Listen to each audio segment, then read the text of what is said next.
The next DIY, I designed a printable, and I will include a link in the description if you want to recreate. It is square and it is a cup of coffee at the beach. I'm going to add that to a little Target dollar spot sign that I got on clearance. I love stocking up on those when they go on clearance at Target dollar spot because they have really tiny signs. And sometimes at Dollar Tree, I can't find a sign quite small enough. I'm just going to cut this out. I designed this square to kind of be custom fit for this. And I'm just going to cover up what was already on there. I printed the little cup of coffee out on cardstock so I don't have to worry about any of that writing coming through. And I just Mod Podged it down and then try to trim off any excess material I have there. I can also sand it once I get it sealed on here and dried. I do go over it with a couple of coats of Mod Podge just to really seal this little sign. This would be great for a beach themed tier tray as well for your kitchen. A little cup of coffee at the beach, kind of two of my favorite things. And so I got that on there and dried, and I just went over and sanded all the edges just to make sure I didn't have any paper hanging over. Very quick, very easy, and I will include a link to this free printable that I designed. But I just popped this up on the top shelf. It's great because it's not very large, but you could always resize it to whatever size sign that you want to put yours on. The next item is a ceramic starfish that I got from Dollar Tree. This has been shore living for the past like 3 years at my store. Again, no shore living this year, but you guys said to still sprinkle it in because I still have quite a stash and I know that a lot of you do too. So I'm going to use the white ceramic and show you how cool it looks when you paint it. So I went over it first with like a Caribbean blue color. And then I'm also going to distress it with some white to bring out the details of all of the little dots on the top of it. And I find that when you paint it, it gives it that matte finish texture that you would see like on a dried starfish. It just makes it look so much more real than the glossy white ceramic.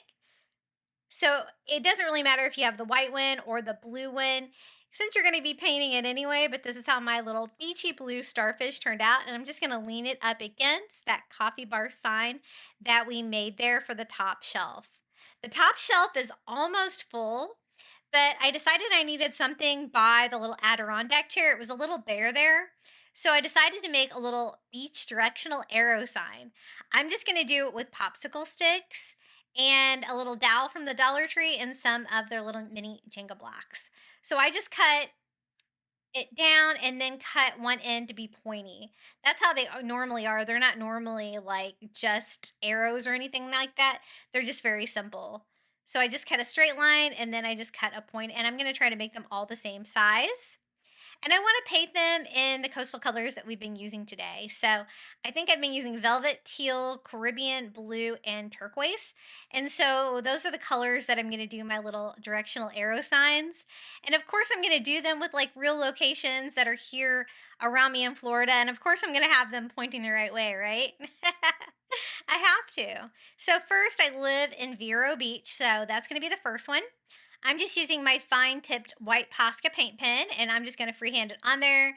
Don't worry if you don't do a great job. These signs, like the directional arrow signs at the beach, are usually not painted great.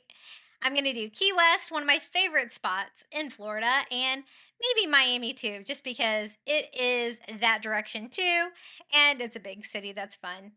Then for the little directional arrow sign, I want to make a base. So I am going to cut one of the Jenga blocks in half, cutting a little chunk out of it to form a little window in the middle of it.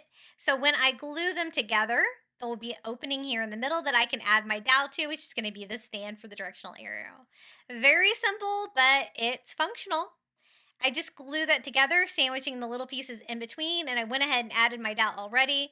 I'm going to kind of fill up that little window with more hot glue, and then I'm going to cut it down exactly how high I wanted it. I went to my coffee bar and kind of measured, and then I'm just going to glue my little directional arrows on there. And you can get creative with some of your favorite beach spots. And I thought this was so easy to make. I am going to reinforce the little signs by adding a little bit of extra hot glue on the back, and this is how it turned out.